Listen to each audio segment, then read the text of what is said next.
कल्पना कीजिए कि हवा एक डाइट है, एक ऐसी ऐसी अदृश्य डाइट जिसे हम हर दिन, हर घंटे, हर सेकंड बिना सोचे समझे बस ग्रहण कर रहे हैं। हाँ बिल्कुल, हम सांस लेने के बारे में सोचते कहाँ हैं। वही तो, हम इस बात पर बहुत ध्यान देते हैं कि हमारी प्लेट में रखा खाना ऑर्गेनिक है या नहीं, या जो पानी हम पी रहे हैं वो फिल्टर हुआ या नहीं। लेकिन क्या हो अगर हमारी इस अदृश्य डाइट में जहर की मात्रा लगातार हर एक सांस के साथ बढ़ती जा रही हो? ये एक बहुत ही बेचैन करने वाला सवाल है। सही में। और आज की इस विस्तृत चर्चा में हम ठीक इसी खौफनाक सवाल का गहराई से विश्लेषण करने वाले हैं। और मेरा मानना है कि ये चर्चा आज के समय में शायद हमारी सबसे बड़ी जरूरत है। देखिए, जब मेरे सामने ये वर्ल्ड एयर क्वालिटी रिपोर्ट 2025 आई, जो IQAir का 8वां संस्करण है, तो ये मुझे किसी सामान्य सरकारी रिपोर्ट जैसी बिल्कुल नहीं लगी। अच्छा, तो कैसा लगा इस डेटा को देखकर? ये 144 देशों के तकरीबन 9,446 शहरों से जुटाया गया डेटा है। असल में ये हमारी पूरी पृथ्वी का एक ऐसा मेडिकल चेकअप है जिसके नतीजे देखकर किसी के भी होश उड़ जाएं। मतलब स्थिति सच में इतनी खराब है? बिल्कुल। ये साफ तौर पर दिखाता है कि हमारी दुनिया का वायुमंडल कितनी तेजी से और कितने जानलेवा तरीके से बदल चुका है। तो आज का हमारा मिशन भी यही समझना है कि आखिर हम इस खतरनाक मुकाम तक पहुंचे कैसे। मेरा मतलब है, कैसे फैक्ट्रीज की चिमनियों से निकलने वाले धुएं और जलवायु परिवर्तन के कारण धधकते जंगलों ने आपस में हाथ मिलाकर एक ऐसा ग्लोबल वायु गुणवत्ता संकट पैदा कर दिया है जिससे बचना अब लगभग नामुमकिन लग रहा है। सही कहा आपने। और इस पूरी तस्वीर को समझने के लिए हमें सबसे पहले उस जगह का रुख करना होगा जो इस संकट का ग्राउंड जीरो बन चुका है। आप दक्षिण एशिया की बात कर रही हैं ना? हाँ, क्योंकि दुनिया की सबसे खराब हवा असल में फेफड़ों के लिए कैसी होती है, ये जाने बिना हम इस समस्या की गहराई को नहीं समझ सकते। इस रिपोर्ट में सबसे प्रदूषित देशों की जो लिस्ट है ना, वो किसी डरावने सपने से कम नहीं है। तो इस लिस्ट में सबसे आगे कौन है? दुनिया भर में सबसे प्रदूषित देशों में पहले नंबर पर पाकिस्तान है, दूसरे पर बांग्लादेश, तीसरे पर ताजिकिस्तान, चौथे पर चाड, पांचवें पर कॉन्गो और छठे स्थान पर भारत आता है। बाप रे, छठे नंबर पे? हाँ, और ये रैंकिंग इस बात का बहुत ही कड़वा संकेत है कि विकासशील देशों की भारी आबादी हर दिन एक ऐसे अदृश्य खतरे के साए में जी रही है जिसे वो देख भी नहीं सकते। और अगर हम भारत के शहरों के डेटा को थोड़ा जूम इन करके देखें तो आंकड़े और भी झकझोर देने वाले हैं। उत्तर प्रदेश का जो लोनी शहर है वो अब पूरी दुनिया का सबसे प्रदूषित शहर बन गया है। जी हाँ, लोनी का डेटा सच में चौंकाने वाला है। रिपोर्ट के मुताबिक यहाँ हवा में PM 2.5 का स्तर 112.5 माइक्रोग्राम प्रति क्यूबिक मीटर तक पहुंच गया है। और हैरानी की बात तो ये है कि 2024 के मुकाबले इसमें लगभग 23% की भयानक वृद्धि हुई है। पर आगे बढ़ने से पहले ये PM 2.5 आखिर है क्या? ये बहुत जरूरी सवाल है। देखिए, PM 2.5 का मतलब है पार्टिकुलेट मैटर, जिसका आकार 2.5 माइक्रोमीटर या उससे कम होता है। यानी बहुत ही छोटा, राइट? बहुत ज्यादा छोटा। इसकी सूक्ष्मता का अंदाजा आप इस बात से लगाइए कि इंसान के सर का एक बाल इस कण से लगभग 30 गुना ज्यादा मोटा होता है। 30 गुना? Oh wow! अब समस्या ये है कि हमारे शरीर का जो नेचुरल फिल्टर सिस्टम है, जैसे नाक के बाल या गले का म्यूकस, वो बड़े धूल कणों को तो रोक लेता है। लेकिन ये PM 2.5 कण इतने छोटे होते हैं कि ये शरीर के हर सुरक्षा चक्र को चकमा दे देते हैं। मतलब ये सीधे हमारे फेफड़ों की गहराई तक पहुंच जाते हैं? सिर्फ फेफड़ों तक ही नहीं, ये फेफड़ों के सबसे अंतिम हिस्से, जिन्हें एल्वियोली कहते हैं, वहां से सीधे हमारे खून में प्रवेश कर जाते हैं। खून में? ये तो बहुत खतरनाक बात है। बिल्कुल खतरनाक है। और एक बार खून में मिलने के बाद ये शरीर के किसी भी अंग, दिल, दिमाग, किडनी, कहीं भी पहुंच सकते हैं। वर्ल्ड हेल्थ ऑर्गेनाइजेशन यानी WHO के जो सुरक्षित नियम हैं, उनके अनुसार हवा में इस खतरनाक कण का वार्षिक औसत स्तर 5 माइक्रोग्राम प्रति क्यूबिक मीटर से ज्यादा नहीं होना चाहिए। और आपने अभी क्या बताया, लोनी में ये आंकड़ा 112.5 है? जी हाँ, ठीक सुना आपने। इसका मतलब है कि वहां जो हवा लोग सांस के जरिए अंदर ले रहे हैं, उसमें इस जहर की मात्रा सुरक्षित सीमा से 22 गुना ज्यादा है। 22 गुना ज्यादा? अगर कोई हमें एक ग्लास पानी दे और कहे कि इसमें गंदगी की मात्रा सुरक्षित सीमा से 22 गुना ज्यादा है, तो हम उसे तुरंत फेंक देंगे। हम उस पानी को छूना भी पसंद नहीं करेंगे। सही बात है, हम ऐसी चीज को कभी कंज्यूम नहीं करेंगे। लेकिन लोनी या फिर दिल्ली जैसे शहरों में, जो कि वैसे इस लिस्ट में चौथे स्थान पर हैं, वहाँ लोग हर दिन, हर पल यही हवा अपने फेफड़ों में भर रहे हैं। ये तो ऐसा है जैसे हम अपने फेफड़ों को एक स्पंज की तरह इस्तेमाल कर रहे हो, जो हवा से कोल और राख सोख रहा हो। वही तो बात है ना, पानी को हम देख सकते हैं, उसे मना कर सकते हैं, लेकिन सांस लेना कोई ऑप्शन थोड़ी है। और ये त्रासदी सिर्फ एक दो शहरों तक सीमित नहीं है। दुनिया के टॉप 10 सबसे प्रदूषित शहरों में से आधे अकेले भारत में हैं। आधे भारत में?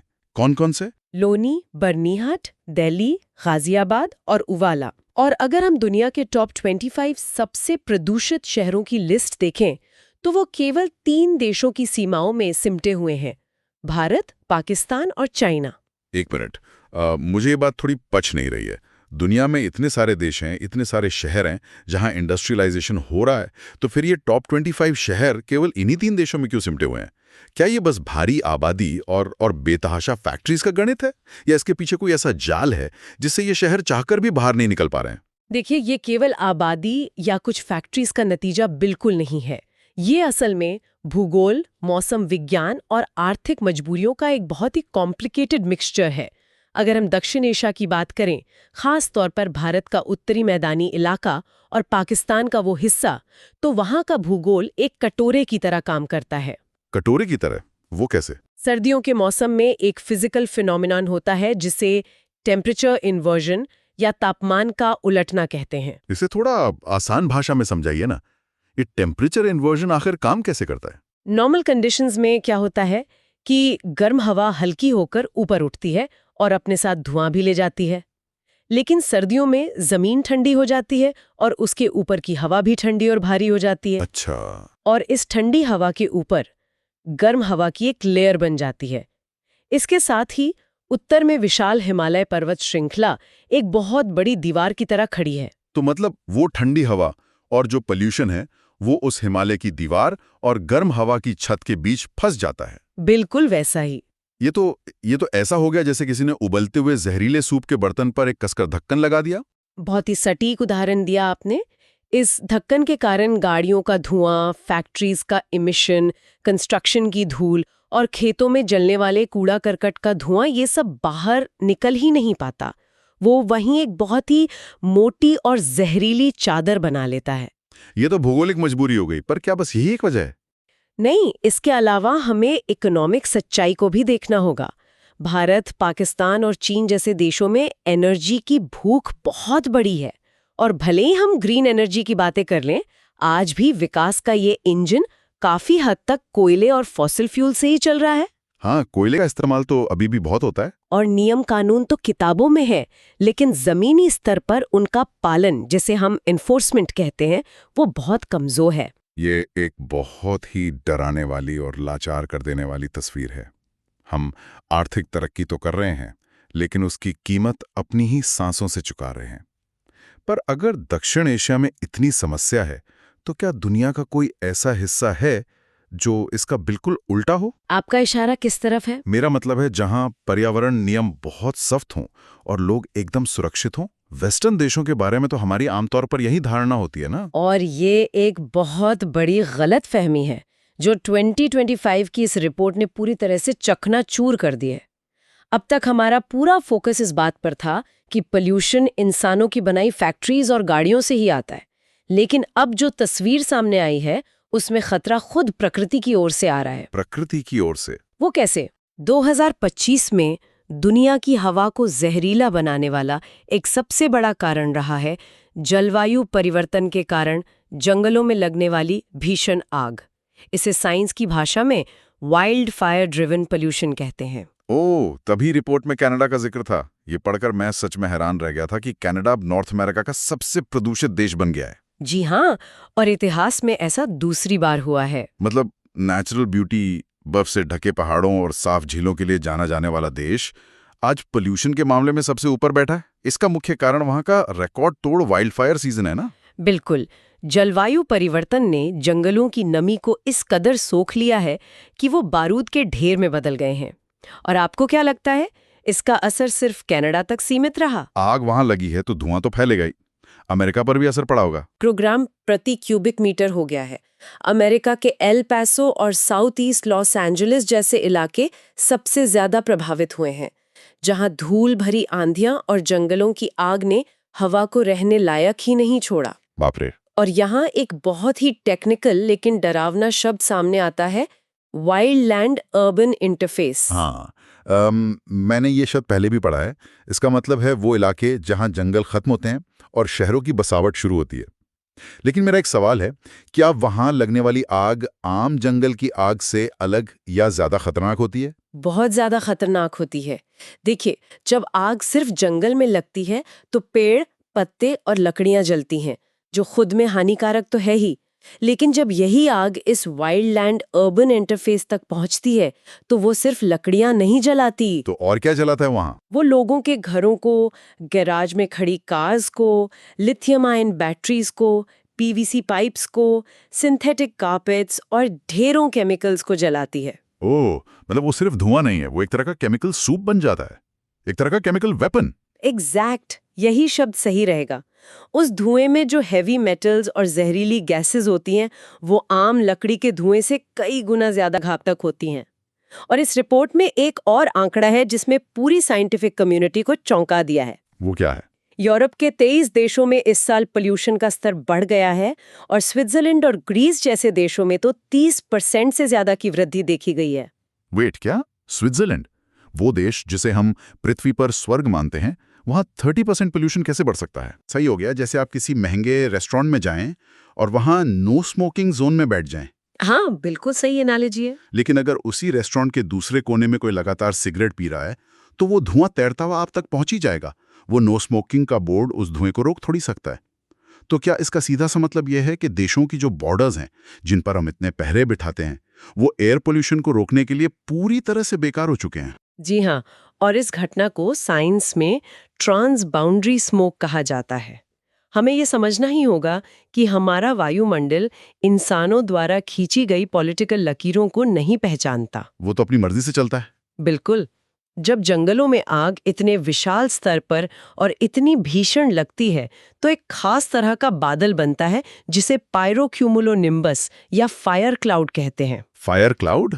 सुनने में ही किसी साईफाई मूवी जैसा लग रहा है। ये आग की गर्मी इतनी भयंकर होती है कि वो धुएं को वायुमंडल की निचले परत से धकेलकर सीधे ऊपरी परत में पहुंचा देती है, जिसे स्ट्रेटोस्फीयर कहते हैं। अच्छा, तो ये स्ट्रेटोस्फीयर में पहुंचने से मामला इतना सीरियस क्यों हो जाता है? मतलब नीचे के धुएं और वहां के धुएं में आखिर फर्क क्या है? बहुत बड़ा फर्क है।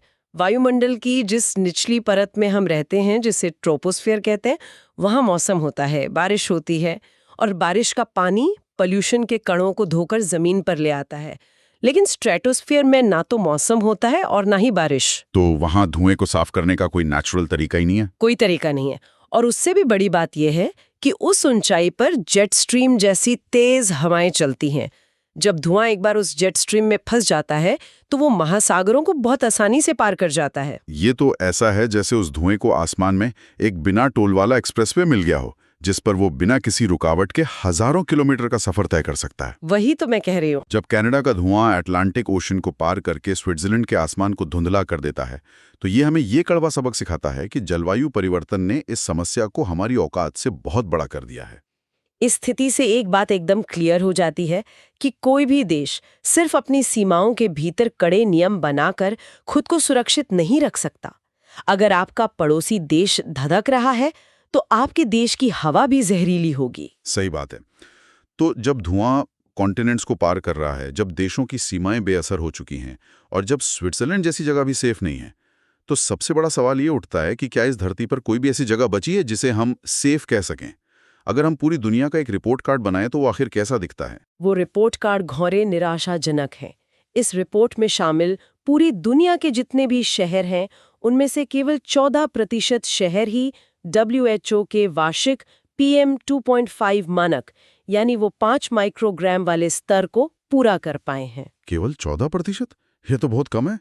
और इससे भी ज्यादा चिंता में डालने वाली बात यह है कि पिछले साल यही आंकड़ा 17% था। ये तो उल्टी गंगा बह रही है। हम एक ऐसे युग में जी रहे हैं जहां टेक हर दिन नए रिकॉर्ड्स बना रही है। सड़कों पर इलेक्ट्रिक गाड़ियां बढ़ रही हैं, हम सोलर पैनल्स और रीन्यूएबल एनर्जी पर अरबों डॉलर खर्च कर रहे हैं, हम टेक में इतनी तेजी से आगे जा रहे हैं कि भी साफ हवा के मामले में 17% से 14% पर लुढ़क हुए हैं। ऐसा कैसे हो सकता है?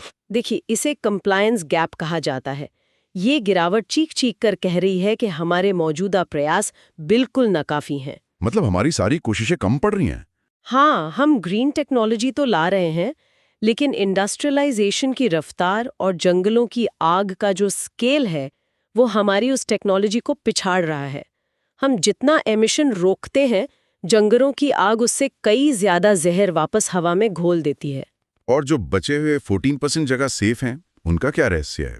क्या उन्होंने कोई नई टेक ईजाद कर ली है जो हमें नहीं पता? ऐसा कुछ नहीं है। रिपोर्ट के मुताबिक पूरी दुनिया में केवल 13 देश या क्षेत्र ऐसे हैं जो इन सुरक्षित मानकों पर खरे उतरे हैं। इन्हें हम क्लीन हेवन्स या सुरक्षित ठिकाने कह सकते हैं। लेकिन जब हम इन जगहों के नाम सुनते हैं तो आखिर में कहानी कुछ और ही समझ आती है। अच्छा, कौन कौन से देश हैं इसमें? इनमें शामिल हैं ऑस्ट्रेलिया, आइसलैंड, एस्टोनिया और कुछ द्वीपीय देश जैसे बर्मुडा और प्यूर्टोरिको। एक मिनट रुकिए। ऑस्ट्रेलिया एक विशाल द्वीप है। आइसलैंड दुनिया से बिल्कुल अलग थलग है। बर्म्यूडा और प्यूर्टोरिको समुद्र के बीचों बीच बसे छोटे द्वीप हैं। मतलब साफ हवा अब कोई अधिकार नहीं रहा, बल्कि एक लॉटरी टिकट बन गई है जो सिर्फ ज्योग्राफी और किस्मत के आधार पर मिल रही है। ये एक बहुत ही कड़वा साइंटिफिक फैक्ट है। ये 13 देश इसलिए सुरक्षित नहीं है क्योंकि इनकी एनवायरमेंटल पॉलिसीज सबसे अच्छी हैं। तो फिर क्यों सुरक्षित हैं? ये इसलिए सुरक्षित हैं क्योंकि इनकी भौगोलिक स्थिति ही ऐसी है कि ये मेन कॉन्टिनेंट्स और इंडस्ट्रियल हवाओं के रास्ते से बिल्कुल कटे हुए हैं। ये उन हवाओं के फ्लो में ही नहीं आते जो फैक्ट्रीज या जंगलों की आग का धुआं ढोके लाती हैं। ओह वाह! आज के समय में साफ हवा आपकी पॉलिसीज का नतीजा कम और आपके भूगोल का नतीजा ज्यादा बन गई है। तो क्या इसका मतलब ये है कि अगर किसी को साफ हवा चाहिए तो उसे अपना बैंक बैलेंस खाली करके बर्म्यूडा या आइसलैंड जाकर बसना होगा? ये तो दुनिया की 99% आबादी के लिए कोई सोल्यूशन नहीं हुआ ना। जो लोग इस वक्त हमें सुन रहे हैं, जो आम शहरों में रहते हैं, उनके लिए इस कंप्लायंस गैप या इस 14% के आंकड़े का क्या मतलब है? उन्हें इसकी परवाह क्यों करनी चाहिए?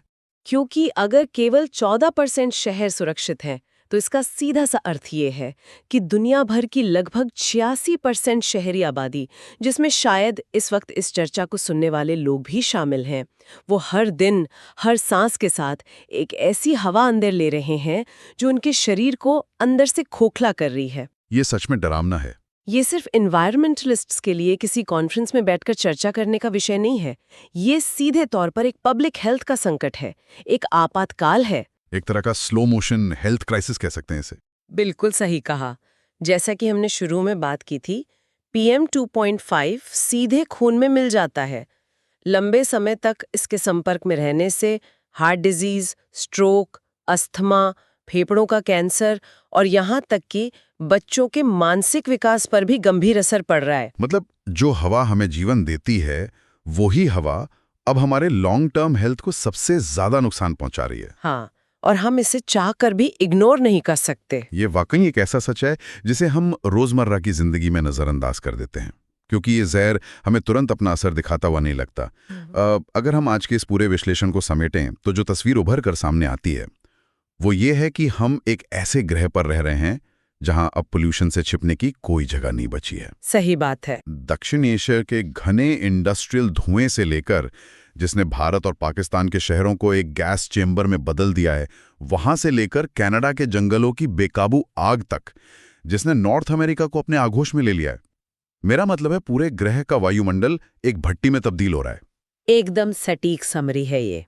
और ये धुआं इतना आजाद है कि ये स्ट्रेटोस्फीयर के उस एक्सप्रेसवे से होता हुआ ओशंस को पार करके स्विट्जरलैंड की वादियों तक पहुंच रहा है।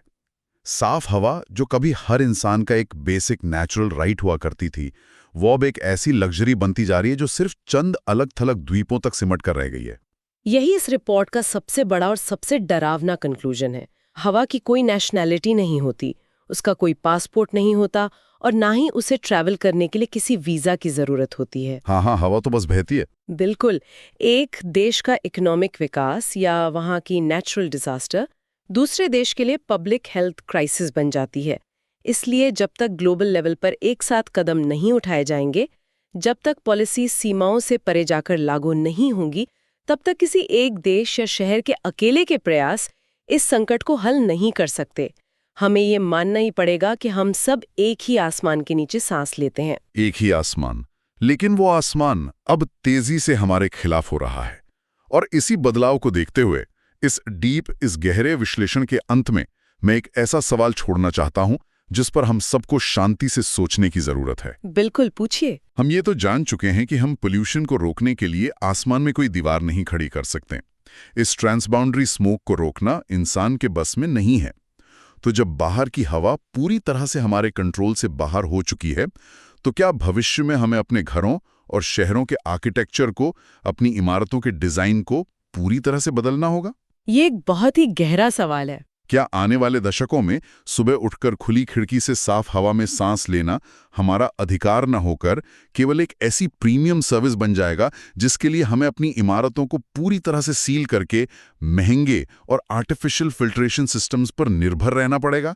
क्या हमारा भविष्य उन एयरटाइट बंद इमारतों में कैद होने वाला है जहां हम साफ हवा को ठीक वैसे ही खरीद रहे होंगे जैसे आज हम पानी और बिजली खरीदते हैं? ऐसा लग रहा है कि हम उसी दिशा में बढ़ रहे हैं। इस विचारोत्तेजक सवाल के साथ हम आज की इस विस्तृत चर्चा को यहीं विराम देते हैं।